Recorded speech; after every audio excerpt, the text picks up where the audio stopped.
नमस्कार दोस्तों, स्वागत है आप सभी का हमारे एक और नई वीडियो में। दोस्तों बात करेंगे आज के इस वीडियो में एक नई अपडेट ई-मित्र कोर्स के लिए खतरा या मौका या फिर जो है ई-मित्र संचालक के साथ में गवर्नमेंट एक बार फिर से जो है दोगला व्यवहार करने वाली है। जी हाँ, यहाँ पर बात करने वाला है राजस्थान संपर्क का जो 2.0 पोर्टल है, अपडेटेड पोर्टल है, उसके ऊपर अभी के टाइम देखें तो ई-मित्र की सारी सर्विस अवेलेबल है और भी सरल तरीके से आवेदन किया जा सकता है। ऐसा पोर्टल डिजाइन किया गया है। अभी वो मेंटेनेंस में है, अंडर कंस्ट्रक्शन है, उसका काम चल रहा है अभी। लेकिन अभी तक जो काम हुआ है उसके हिसाब से जो है इतना अच्छा पोर्टल डिजाइन किया गया है कि अगर ऐसा ई मित्र का पोर्टल होता तो कहीं ना कहीं ई मित्र संचालक को और अच्छे से काम करने में मदद मिलती और अच्छे से वो जो है अपनी इनकम कर पाता और आम जन को सर्विस जो है वो दे पाता, क्योंकि यहाँ पर इतना डिटेल में और अच्छे से इस पोर्टल को डिजाइन किया गया है। तो आगे बढ़ेंगे हम लोग और जानेंगे पोर्टल के बारे में बहुत सारी चीजें। इसके अलावा मेरा पर्सनली क्या मानना है इसके बारे में, क्योंकि कुछ भी हो सकता है, अभी नई चीज़ है, लेकिन मेरा क्या मानना है, मुझे क्या लगता है इसके बारे में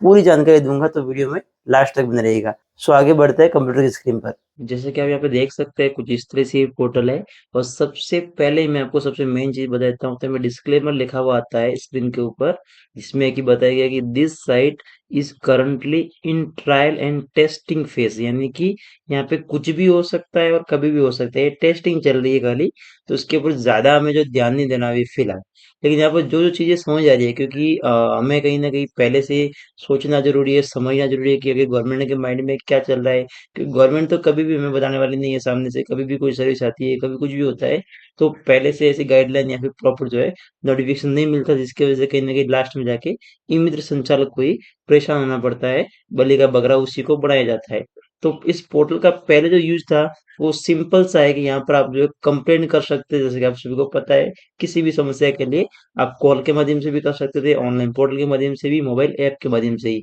लेकिन यहाँ पर अभी जो है कुछ चीज़ें और ऐड की गई है, जिसको कि राजस्थान संपर्क 2.0 कहा जा रहा है और उसमें सेवाएँ और योजनाएँ का ये नया ऑप्शन दिया गया है, जहाँ पे जाके आप बहुत सारी योजनाओं के लिए और सेवाओं के लिए आवेदन कर सकते हैं, उनका प्रोसेस जान सकते हैं, कैसे आवेदन करना है, उनके फॉर्म डाउनलोड कर सकते हैं और साथ ही आवेदन भी कर सकते हैं कहीं न कहीं, जो कि अभी तक यहाँ पे दिखाया गया है।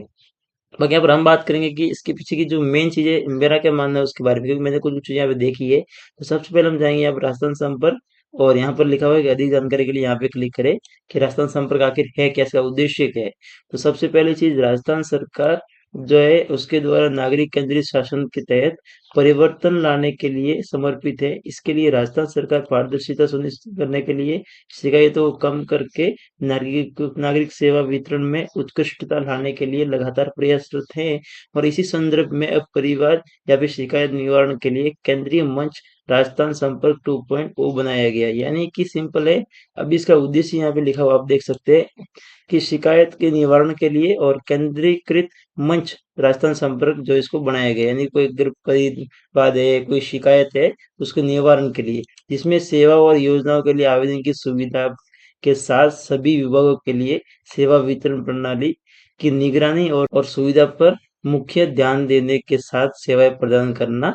जिसमें आवेदन में किसी भी कमी के लिए नागरिकों को वास्तविक सूचना दी जाएगी। यानी कि सिंपल है, यहाँ पर जो है बताया गया है कहीं न कहीं, एक तो आप जो है आवेदन कर पाएँगे, बिल्कुल सही जो भी बताया जा रहा है यहाँ पे। बाकी मेन इसका उद्देश्य वही रहता है कि यहाँ पे आप शिकायत जो भी आपकी जो परिवाद है वो आप यहाँ पे बता सकते हैं। बाकी बहुत सारी चीज़ें देखिए, लेकिन इसमें ज़्यादा कुछ स्पेशल नहीं है और यहाँ पर जो है हमें जो नया ऑप्शन मिलता है वो ये है, जो कि आप यहाँ पर देख सकते हैं और ये वाला ऑप्शन। तो इसके ऊपर जैसे हम क्लिक करेंगे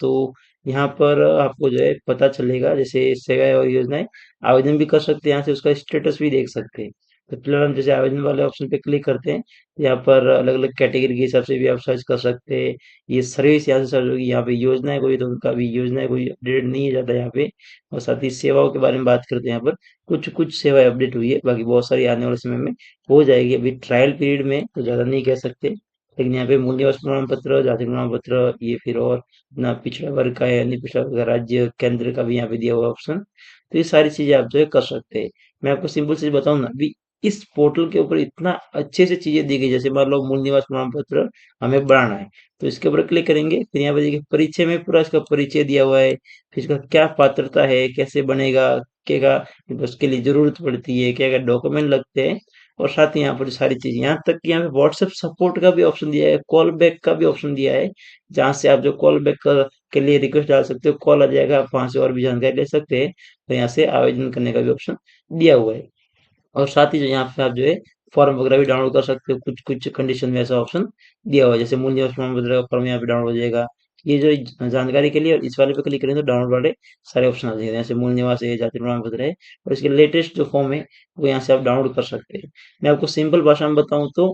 अगर गवर्नमेंट ने ऐसा पोर्टल अगर ई मित्र का बनाया होता तो ई मित्र संचालक को और भी मदद मिलती है अपना काम करने में, क्योंकि नए ई मित्र की उसको बहुत परेशानी होती है। और यहाँ पर इस तरह से अगर सरल तरीके से चीजें दी जाए तो गवर्नमेंट जो है और भी ई मित्र को उसका सपोर्ट कर सकती है, लेकिन वो चीज कभी होती नहीं है। और मेरा ऐसा पर्सनली मानना है कि ई मित्र पोर्टल का ही ये फ्यूचर है। एक तरह से ई मित्र को ही इसके ऊपर रिडायरेक्ट किया जा सकता है, और इस तरह से अभी अलग तरीके से एक नए वे में ई मित्र का जो है एक तरह से कहते हैं ई मित्र 2.0 ये हो सकता है। तो यहाँ पर अभी के टाइम में बात करें, अगर अलग से गवर्नमेंट आमजन को ये सारी सर्विसेज देगी तो बहुत परेशानी हो सकती है, अच्छे से नहीं यूज कर पाएंगे, क्योंकि पहले भी जन सूचना पोर्टल पे बहुत सारी चीजें दी हुई थी, लेकिन उनको धीरे धीरे गवर्नमेंट को बंद करना पड़ा। साथ ही यहाँ पर सिटीजन एक्सेस के अंदर ऑलरेडी बहुत सारे ऑप्शन हैं यहाँ पर जनता के पास में, तो इसका कोई अलग से औचित्य नहीं बनता है। लेकिन ये अभी मेंटेनेंस में है, अभी कोई इसकी प्रॉपर ऑफिशियल अपडेट भी नहीं है। तो आपको क्या करना है, थोड़ा इंतजार करना है, धैर्य बना के रखना है, और जैसे कोई और सारी जानकारी मिलेगी उसको लेकर अलग से हम वीडियो लेके आएंगे। बाकी अभी तक ये जानकारी है,